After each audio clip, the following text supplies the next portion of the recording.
Skincare is something that I'm very passionate about and I love to educate myself on. So I want to share with you the basics of skincare. The entire skincare category can be so overwhelming. I totally understand that. Some products are super expensive, some are very inexpensive, and you don't know where to put your money. And I get it. So today I'm going to kind of break that down for you as to what my theories are regarding skincare and what is worth your money and what is not. So I'm going to try to keep all of this super simple for you and just like the very basics. There's always things that you could add in that would be beneficial to your skin, but I am just telling you, if you are just getting started and you want to know where to get the bang for your buck, the essential skincare items that I would totally recommend you to start. And I don't want it to be overwhelming. I want it to be super simple. So I'm giving you the basics today. Let me start with, you should always be washing your face and moisturizing your face. Those are the very, very basics, okay? Both of those do not have to be expensive. Face wash is to cleanse your face and moisturizer is to moisturize your face. And some are luxurious and feel better. And if you want to spend your money on those, you should. It doesn't mean that you have to. It doesn't mean they're doing anything more for your skin than a cheaper version. So face wash and moisturizer are two places that you can save yourself a little bit of money. So aside from washing and moisturizing your skin, what else should you be doing? The very first thing I always recommend to people is a vitamin C serum. So I even have Lucy started on this now. Vitamin C serum is just so good.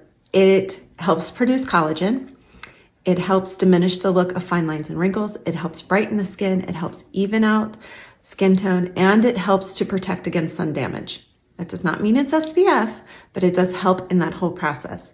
So we use vitamin C serum in the morning after we wash, but before we moisturize, we use vitamin C serum. You only need a few dots, like just a few drops, and then just press it into your clean face. So now the question is, do we need expensive vitamin C serum? And the answer is, we don't need just expensive. We need medical grade vitamin C serum. Here's why. Medical grade vitamin C serum is held up to way higher standards than your drugstore vitamin C serums. So what happens is, for a cheaper vitamin C serum that is not medical grade, all they have to do is say that it's 10% vitamin C going into the bottle, but they have not done the scientific work to the vitamin C to make sure that it stays 10% from the minute it goes in till the last drop. That is where medical grade vitamin C is different.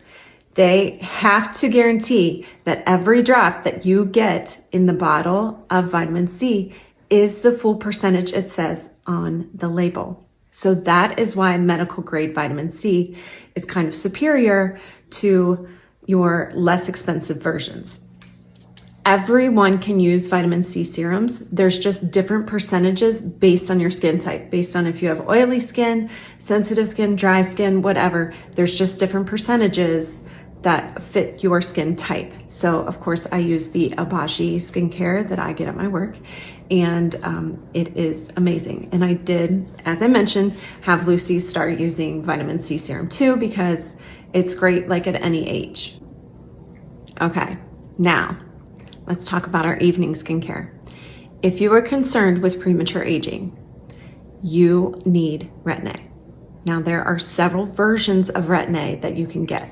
So some people hear Retin-A and they get scared because they have heard that it can make your skin red and peeling and dry and all of these things. I am here to tell you that if you do it properly, you will not experience that. I believe that if you have never used any kind of retinol product, that you should try one of the versions of Retin-A, like a retinol.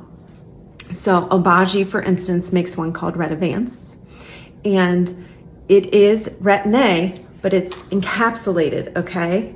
So that when it goes into the skin, when the Retin-A is released, it's released slower and more gently than a traditional Retin-A. So it will give you results, it'll just take longer, okay, than just basic Retin-A.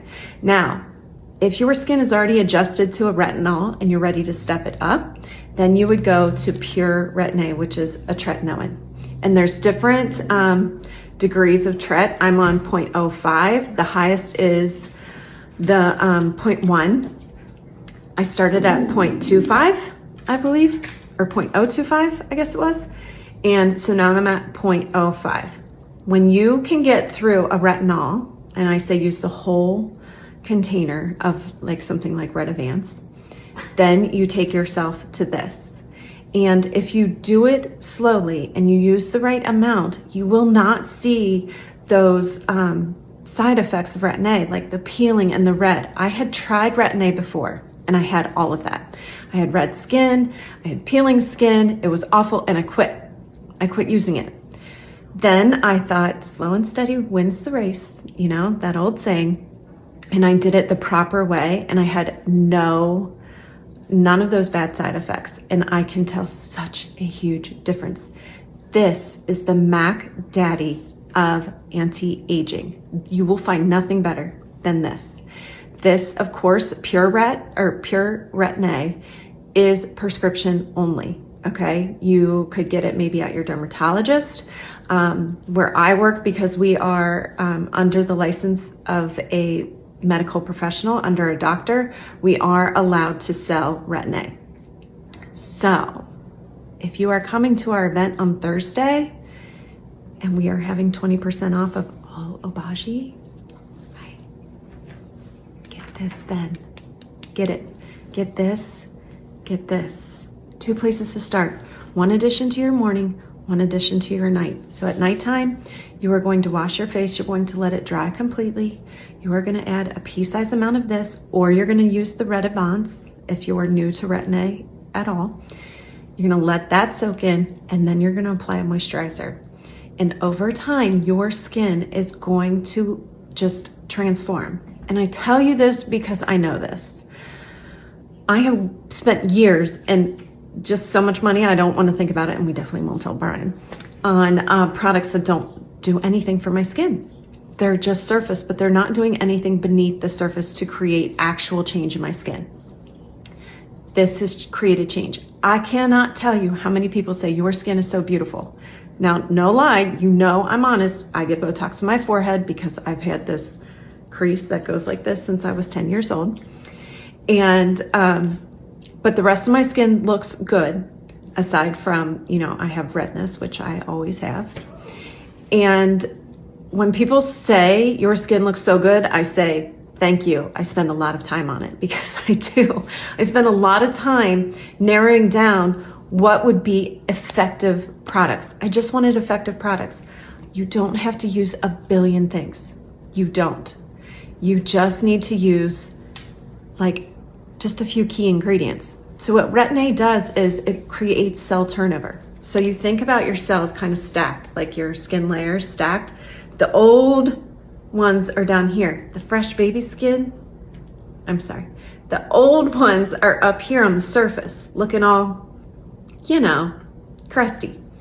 The fresh baby skin is down here. So what Retin-A does is it comes down and it starts to push all this up, okay?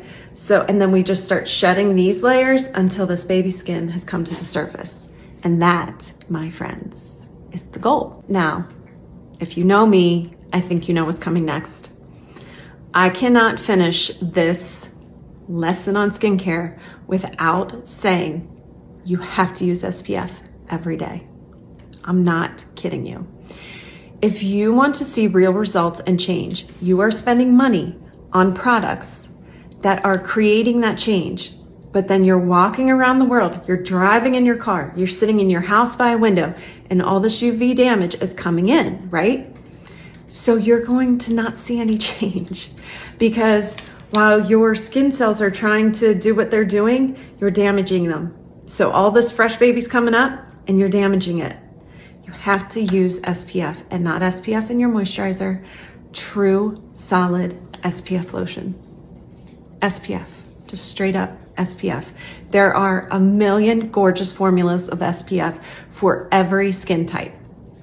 Ones that work really well under makeup, ones that are great for oily skin, ones that are great for dry skin. I promise you, and I can help you find them. If you're looking for recommendations, reach out to me. I have a million. But it is basically like being very determined to lose weight and going to the gym and just sweating your butt off for an hour and a half, and then getting in that car and driving to McDonald's and getting like the extra super size, Big Mac meal, and doing that every day. Like, you're not going to see the results because you got to put in all the work. So it is very simple. Wash, use vitamin C, moisturize, SPF in the AM. At night, you're going to wash, use your retinol or Retin-A, and moisturize. That's it. It's really, really, really that simple. And there's more I can say. There's more things you can add in there and do all the good things. But if you are just starting, that is where I would start. Vitamin C and either Retivance, which is a retinol, a form of Retin-A, or straight up Retin-A. Then you're not wasting money on a lot of cheaper products that aren't, filling your need and not really doing anything for you. So there you have it, my skincare lecture.